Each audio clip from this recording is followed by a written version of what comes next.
All right, let me do this quick recording about the 1970s, what goes wrong. Again, the 1960s is a wild decade.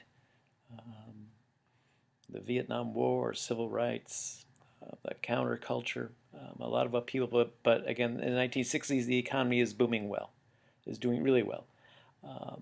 Part of it is this, government spending on the war, on Vietnam, and in the war on poverty. But it will come to an end in the 1970s, and that's what we want to look at. That question, one of the essay questions on the final.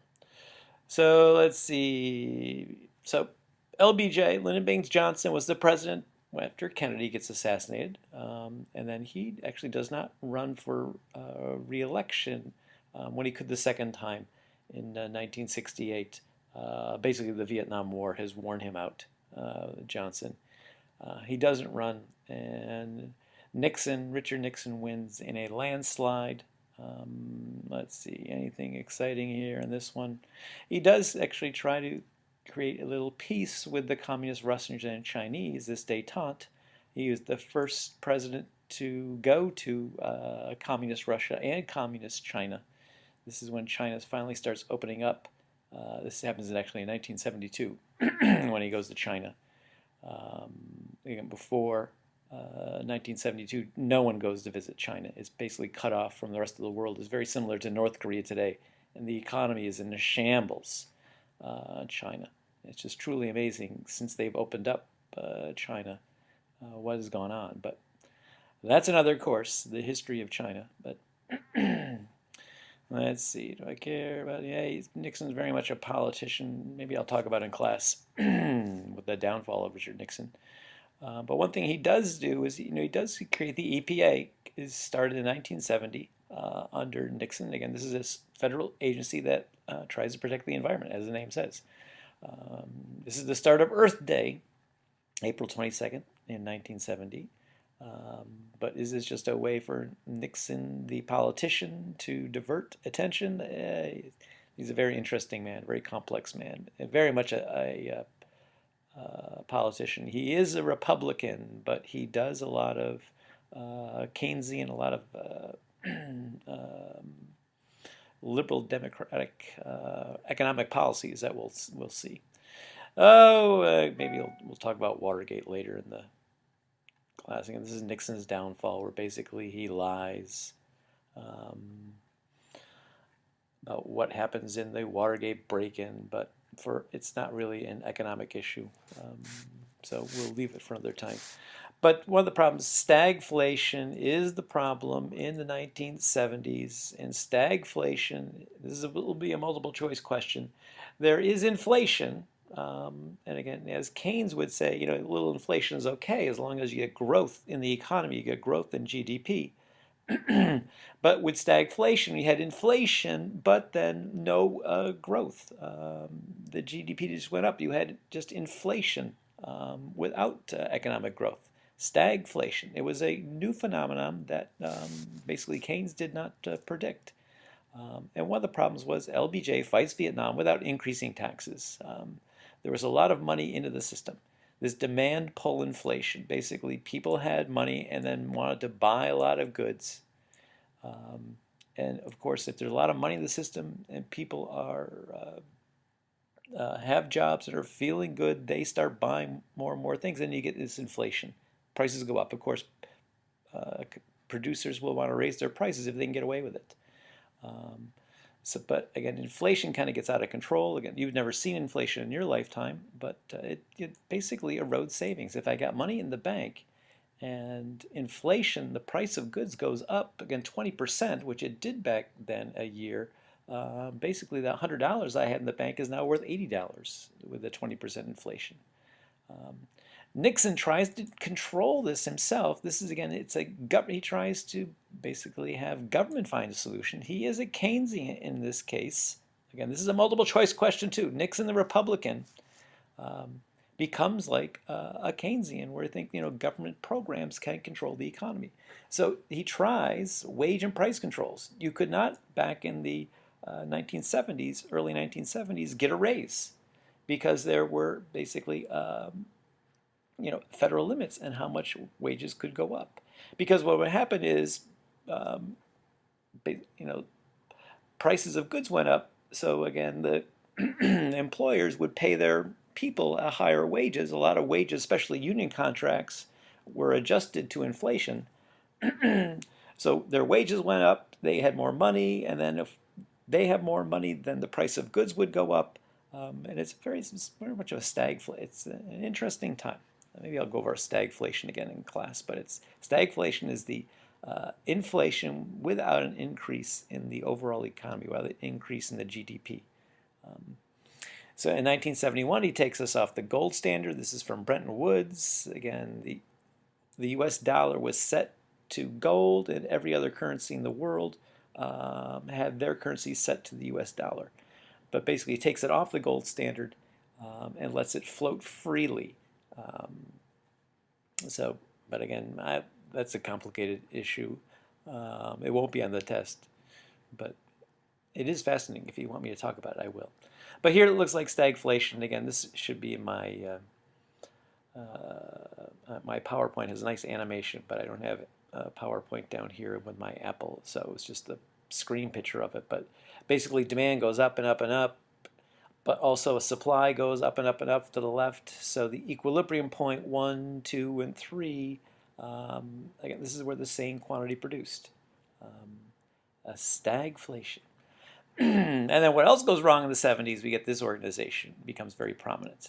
I believe this is a multiple choice question too, right? The Organization of Petroleum Exporting Countries. The countries that produce the most oil in the world, basically they get together and form this organization, this cartel, where they're going to set the prices. Right? Saudi Arabia is the biggest oil producing member of the OPEC. And the British used to control the oil production in Saudi Arabia by Amoco was the company that was set up. So the Saudi government basically kicks Amoco out and take over their oil production. And then they can set production quotas. And again, if you can set production quotas, if you cut supply of oil, the price will go up. So it is still around today. Here's the OPEC members there when they've joined. It has its headquarters in Vienna, Austria. But in the 1970s, basically OPEC stopped shipping oil to the United States. So this is a multiple choice question. In 1973, there was the Yom Kippur War. Egypt invaded Israel, and then Syria invades Israel. We put a lot of weaponry. We ship a lot of weapons to Israel to try to help them during this war. And because of it, OPEC creates this oil embargo against the United States in 1973, 74, and there was this complete shortage of oil. This is the days when if you're driving around in a car, you could only pump gas in your car if your license plate, like say, had an odd number. That would be certain days of the week. And then if your license plate ended in an even number, then you could, again, pump gas on the other day of the week. So there were these long lines for gas prices. And again, of course, the price of gas went up and up and up during this time. It's because we were a major importer of oil. Oil was very cheap before 1973. After that, it becomes expensive.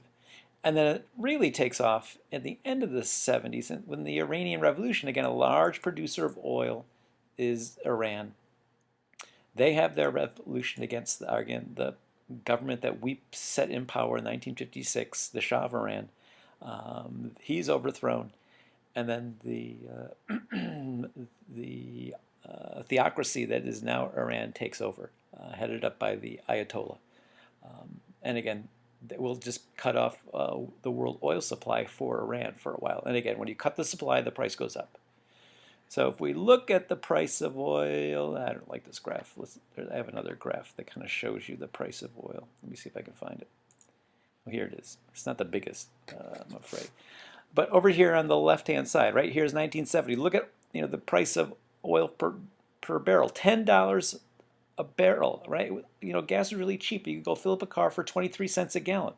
Then, when the 1973 oil embargo, look what happens to the oil prices. They skyrocket overnight, right?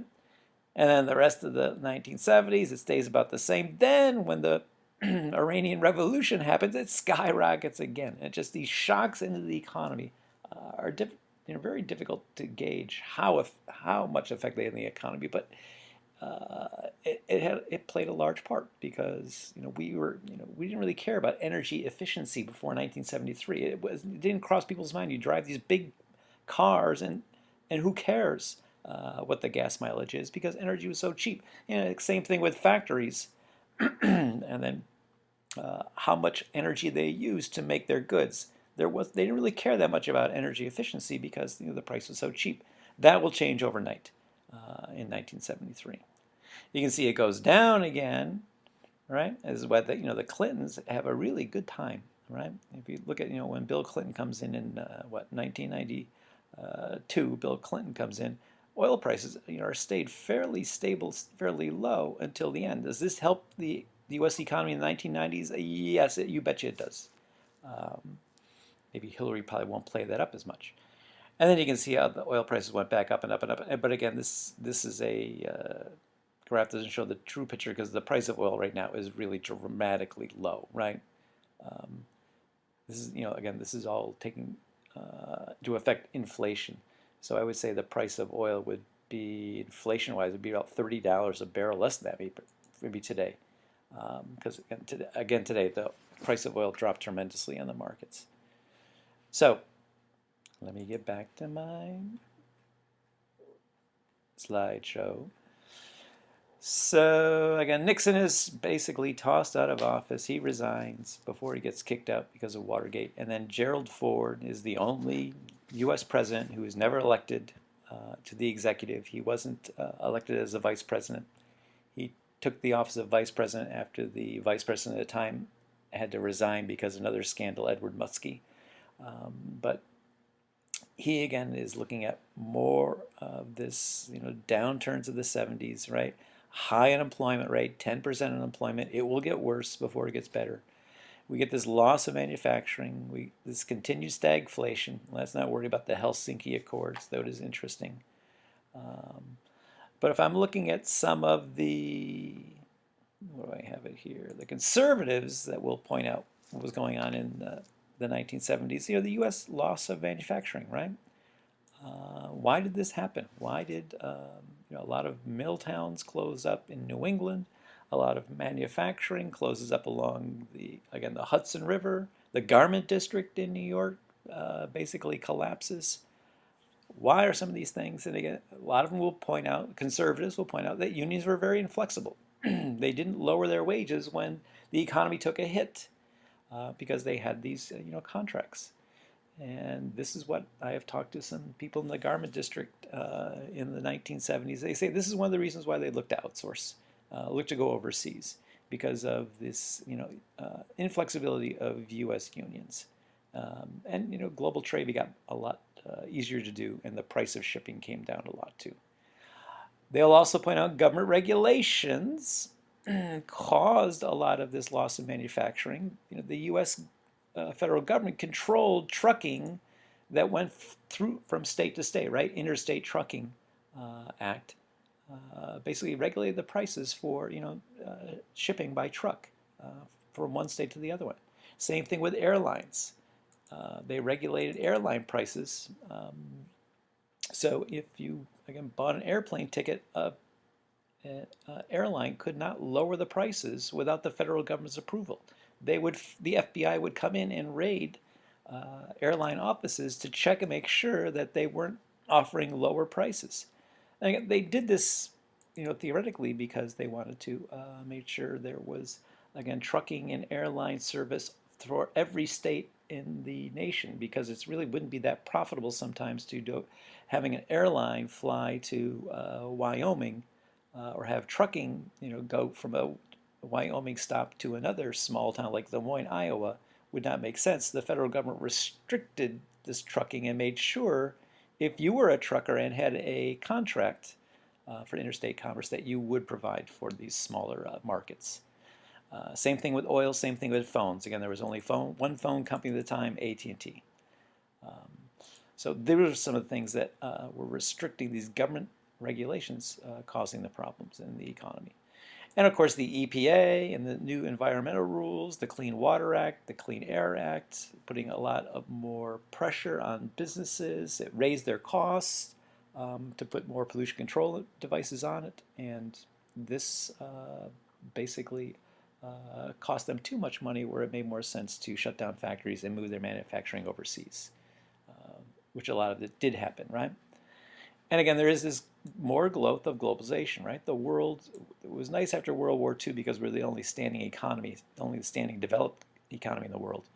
But then there will be a change in the 70s. Again, Japanese cars become very prominent. And again, this feeds into the oil crisis because American cars were always big, oil guzzling things.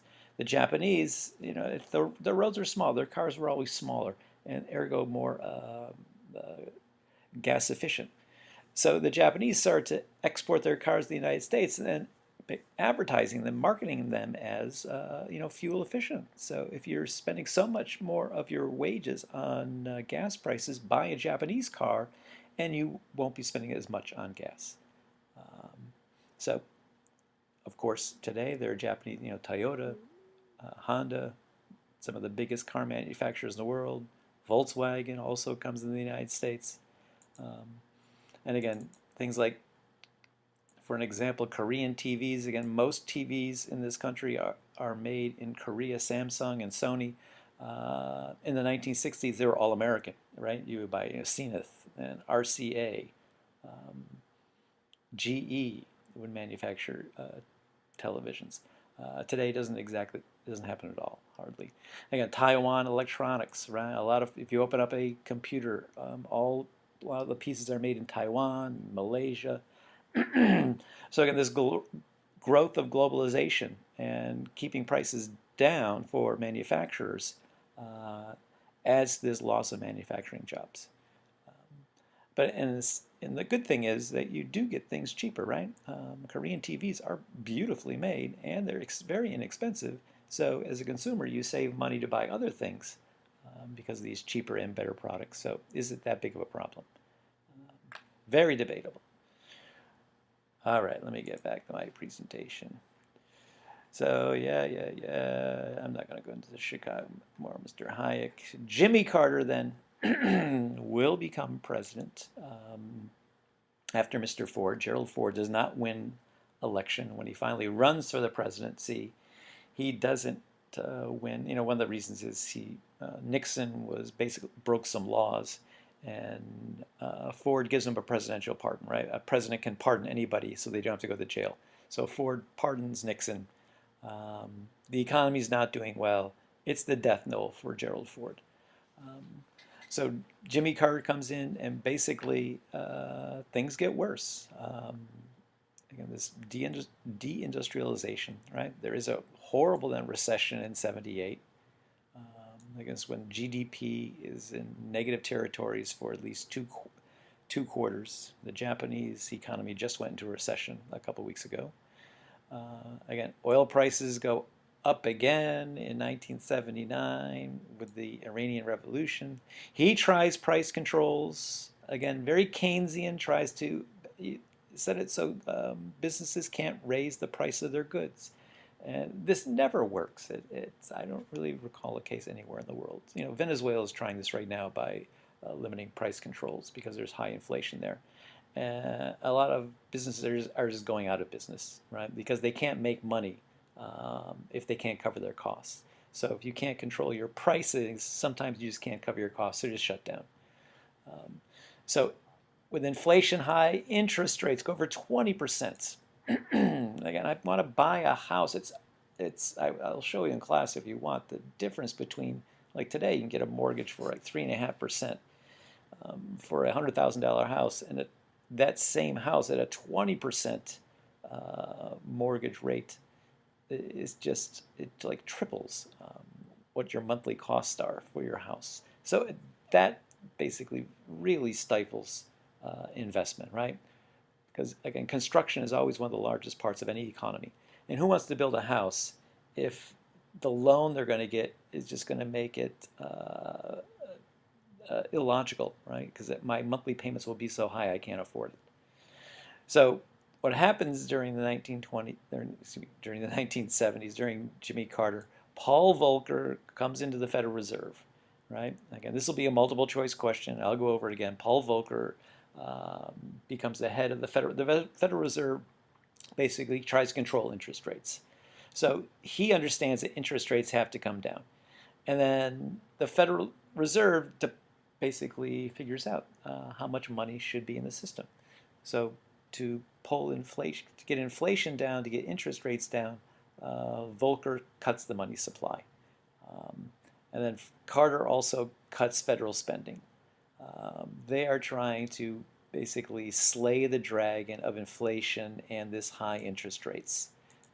Paul Volcker is a conservative, but he's put into the Fed by Jimmy Carter, who is a liberal Democratic president. So it's an interesting juxtaposition. But you know, Carter in the beginning is very Keynesian. Things don't work though for Carter, so he turns conservative. And again, Paul Volcker is one of the key symbols of Carter turning into a more of a Hayek person, more of a conservative. Right? Oh, and then again, of course, in Iran. If you ever seen, what was that movie, Argo? You know, after the revolution in Iran, we have an embassy there, and we have a mission there, not an embassy, but the difference between the two is not that important. But the bunch of Iranian students invade our mission and hold American hostages for over a year, and it doesn't. It's bad for Carter because it's on the news every night. Americans are getting paraded out in front with their blindfolds on and bounded. Their hands are bounded together. So they're just rubbing our noses in it. And Carter seems very ineffective. He tries to rescue them by sending some Marines in, or special army units into Iran, but they land their helicopters in the desert, and two of them touch, and then they explode, and some soldiers are killed and left there. It's just a disaster.